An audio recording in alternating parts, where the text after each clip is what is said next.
Vamos dar sequência aos nossos trabalhos sobre o mundo pré-colombiano, né? Hoje o nosso videozinho vai ser sobre os maias, tá? Você lembra que a gente até já conversou alguma coisa sobre eles em sala de aula, né? Antes do começo da crise.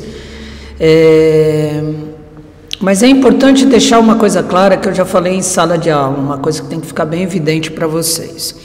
A gente, ao estudar maias, astecas e incas, a gente não vai fazer uma coleção de características para trabalhar uma decoreba em cima desse tema. A ideia não é essa.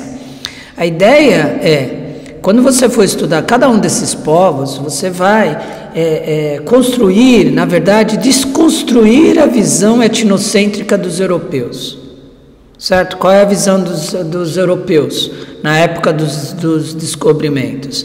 A visão deles era de que o Novo Mundo era uma terra de seres inferiores, selvagens e primitivos. Tá? Então, cada um desses 3 próximos vídeos, contando com esse dos maias, te trazer elementos que desconstruam essa verdade europeia. Tudo bem? Tá? Então, a gente já falou um pouquinho dos maias em sala de aula, mas eu vou retomar do começo, tudo bem? Sobre os maias, localização. Você está vendo nesse vídeo que ele está sendo ilustrado com mapinhas, né, da região, dos maias, enfim. Os maias se estabelecem na península de Yucatán e vai abranger uma região grande. Tá? A gente está falando do México, a gente está falando da Guatemala, El Salvador, Honduras, Belize, é uma região gigante. No começo da sua história, os maias tinham como economia a caça, a pesca e a coleta, tá? Só que no desenvolvimento dessa sociedade, eles vão domesticar algumas culturas, né? Eles vão domesticar alguns produtos, né? Algumas sementes, né? E aí, como destaque, você tem o milho, a pimenta e o feijão. E aí, a última coisa que a gente falou sobre os maias em sala de aula foi como o milho, né? Como base da alimentação, virou assim produto fundamental para a cultura maia, né? A ideia do deus milho, a ideia da elite, né, que descaracteriza, né, a sua caixa craniana para parecer o deus milho. A gente estudou isso antes da crise do coronavírus, tá? Então o milho é a base da alimentação, mas não é o único produto, tá? Você tem a pimenta, você tem o feijão, você tem vários outros produtos, tá? Só a citação da agricultura como uma das economias já desconstrói o discurso europeu, certo? Porque se a gente é selvagem, se a gente é primitivo, a gente não sabe plantar, mas os maias plantam, tudo bem? Além disso, você tem na cultura maia algumas cidades criadas bem importantes, como Tikal e Copán, e eles não se apegam apenas ao conceito de cidade. Na verdade, no jeito de administrar maia, eles utilizavam o conceito de cidade-estado. E a gente já viu isso em outros momentos, né? Principalmente quando a gente estuda o mundo grego, né? O que é uma cidade-estado?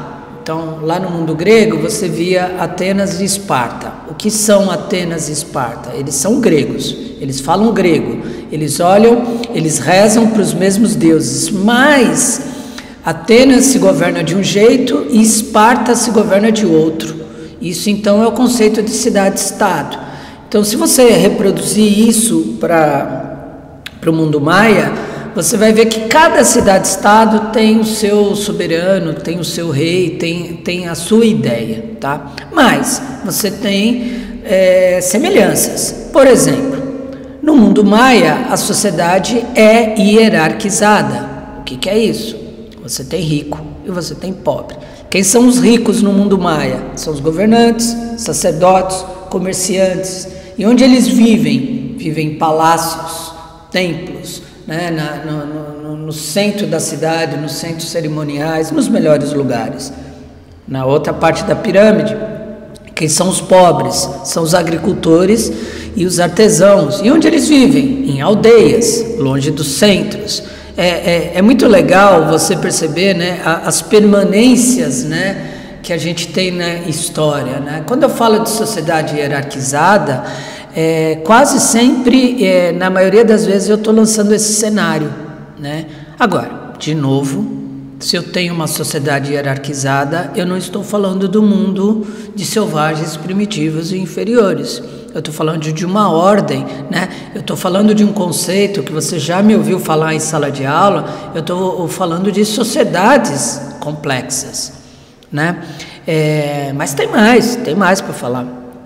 Você tem que ver que os maias detinham um domínio de engenharia fabuloso, né? São construções gigantescas, templos gigantescos, e no mundo maia você tem inclusive a noção de pirâmides, né? A mais famosa, a maior de todas elas é a de Tikal, e essa pirâmide tem 60 metros de altura. Então, cara, como é que você vai falar para mim que esses caras são primitivos?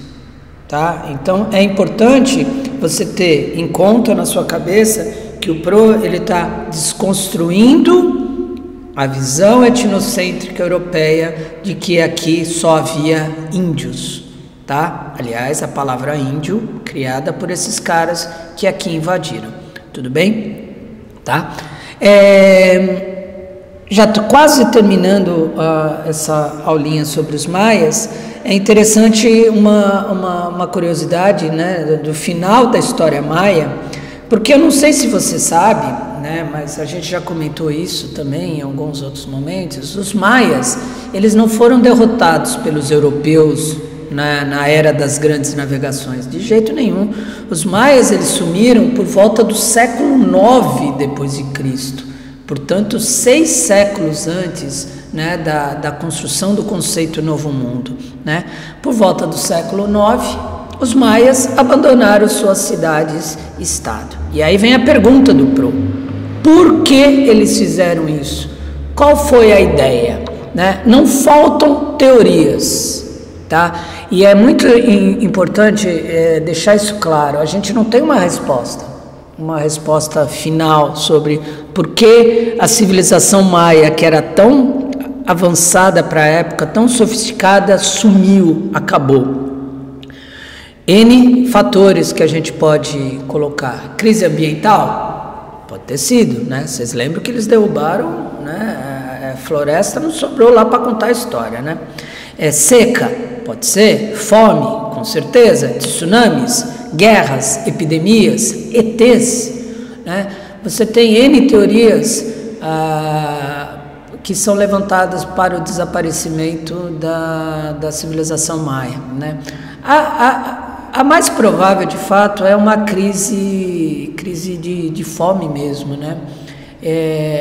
E com essa crise de fome, você vai para onde tem comida, né? Então, provavelmente, depois de um cenário de seca, as cidades-estado da civilização maia, elas acabaram percebendo que precisavam ir para outro lugar, que onde estavam não tinha como conseguir comida, tá? Mas são teorias, tudo bem? O fato curioso também, para a gente concluir, é que boa parte, né, das ideias maias, civilizações maias, boa parte delas vai ser absorvida pela cultura asteca, que a gente vai estudar no próximo vídeo. Tudo bem? Assisti o vídeo, vi os mapinhas, e depois que eu terminar o terceiro vídeo, né, o próximo vídeo, a gente vai falar sobre os astecas, na sequência sobre os incas. Aí eu proponho uma atividade para você. Tudo bem? Então a sua lição foi ouvir o vídeo, ver o vídeo. Tudo bem? Tchau, se cuida, juízo, e a gente se fala no próximo trabalhinho. Tchau, tchau.